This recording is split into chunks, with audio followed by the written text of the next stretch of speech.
அன்பு வணக்கம். உங்கள் மா திருவள்ளுவர். நம்ம வாழ்க்கையை பற்றி தொடர்ந்து பார்த்து கொண்டே இருக்கிறோம். வாழ்க்கைனா என்ன, வாழ்க்கையினுடைய நோக்கம் என்ன, வாழ்க்கை எப்படி இனிமையாக்குவது அப்படின்னு பார்ப்போம். வாழ்க்கையை பற்றி நம்ம பேசுகிற போது சுயம் சூழல் அப்படின்னு 2 கூறுகளை சொல்லியிருக்கேன். இது 2க்குள்ளே நடக்கிற ஊடாட்டம் தான் வாழ்க்கை அப்படின்னு. இப்போ நீங்கள் உங்களை நினைச்சிங்க, உங்களுடைய சூழலையும் நினைத்து கொள்ளுங்கள். சுயத்திடம் என்ன இருக்கிறது, சுயம்னா என்ன, சூழல்னா என்னன்னு பார்க்கறதுக்காக தான் இது. சுயம் என்கிற போது ஆன்மீக ரீதியாக போனோம்னா உடல், மனம், உணர்வுகள், பிறகு ஆன்மா அப்படிலாம் சொல்லுவோம். அது நம்ம பிறகு பார்ப்போம்.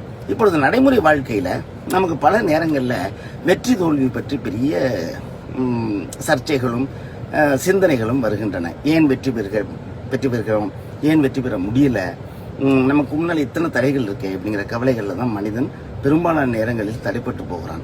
ஸோ அந்த விஷயங்களை பார்க்கும்போது இப்போ நம்ம புரிந்து கொள்ள முடியும்.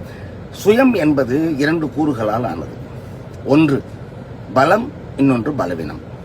இந்த பக்கம் ஒரு பட்டியல் போட்டுக்குங்க, உங்களுடைய பலம் என்னென்ன, உங்களுடைய வலிமைகள் என்னென்ன அப்படின்னு. இன்னொரு பக்கம் பலவீனங்கள் என்னென்ன இருக்குன்னு பார்த்துக்குங்க. இப்போ சுயத்தின் கையில் ஒரு தராசை கொடுத்துருங்க. இந்த பக்கம் பலம் இருக்கிறது, இந்த பக்கம் பலவீனம் இருக்கிறது. எது அதிகமாக இருக்குது, அப்படி அதிகமாக இல்லைன்னா எதை குறைக்க வேண்டும், எதை கூட்ட வேண்டும் என்று பார்ப்பது தான் நம்முடைய வேலை. இப்போ அதே நேரத்தில் இந்த சூழலை பற்றி பேசியிருக்கேன்ல, அது கையிலேயும் 2 கூறுகள் இருக்குது. ஒன்று வாய்ப்புகள், இன்னொரு பக்கம் தடைகள். இது 2ஐயும் வச்சுக்கிட்டு நம்ம சூழல் நம்ம பின்னாடியே சுற்றிக்கிட்டு இருக்கு, நம்ம முன்னாடியே வந்துகிட்டு இருக்கு. அப்போ நம்ம கையில் என்ன இருக்குது, அங்கே என்ன இருக்குது, சுயத்திடம் என்ன இருக்கிறது, சூழலிடம் என்ன இருக்கிறதுன்னு பார்த்துட்டோம்னா நம்ம வாழ்க்கையை ஈஸியாக வெற்றி கொள்ள முடியும், நம்ம வசப்படுத்த முடியும். அப்படி பார்க்கிற போது நம்முடைய பலத்தை அதிகப்படுத்திக் கொள்ள வேண்டும், பலவீனங்களை குறைத்து கொள்ள வேண்டும். அப்போ பட்டியலிட்டு பார்த்து நமக்கு நாமே சுய ஆய்வு செய்து கொள்ள வேண்டும். வாழ்க்கையில் பெரும்பாலான நேரங்களில் நம்ம சூழலை குறை சொல்லிட்டே வாழ்க்கையை ஓட்டிடுறோம். பெரும்பாலான நேரங்களில் அது சரியில்லை, அவர் சரியில்லை, சூழ்நிலை சரியில்லை, அதனால தான் நான் அப்படி இருக்கேன். அப்படி இல்லை. அதை விட்டு சுயத்தின் மீது நாம் கவனம் செலுத்துகிற பொழுது, பெரிய பெரிய ஞானிகள் எல்லாம் உன்னையே நீ அறிவாயின்னு சொல்றாங்கல்ல, என்னை நான் உணர்ந்து கொள்கிற பொழுது, என்னுடைய பலம், என்னுடைய வலிமை, எனக்குள்ள இருக்கிற அந்த பொக்கிஷம், நான் எப்படி படைக்கப்பட்டிருக்கிறேன், எனக்குள்ள இருக்கிற தனித்திறமை என்ன, இப்படிலாம் நம்ம கண்டெடுத்துக் கொள்கிற பொழுது அந்த பலமானது இயற்கையாகவே சூழலில் இருக்கிற வாய்ப்பை தான் பார்க்கும். இங்கே நீங்கள் பலசாலியாக இருக்கிற போது சூழலில் உங்கள் கண்களில் வாய்ப்புகள் தென்படும். நீங்கள் பலவீனமாக இருக்கிற பொழுது எதிரில் இருக்கிற தடைகள் மட்டுமே உங்கள் கண்முன்னே தெரியும். எனவே நண்பர்களே, நம்மை பலப்படுத்திக் கொள்வது எப்படி, மற்றவர்களை எல்லாம் பற்றி கவலை இல்லை.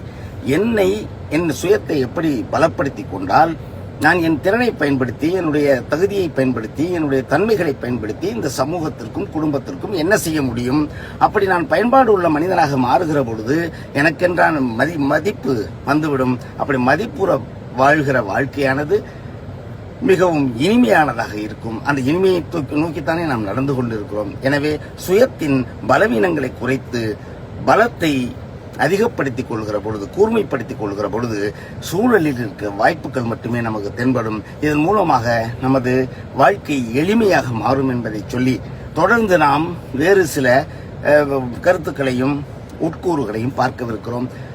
இத்துடன் இந்த காணொலியை நிறைவு செய்கிறேன். நன்றி நண்பர்களே. உங்கள் மா திருவள்ளுவர். வணக்கம்.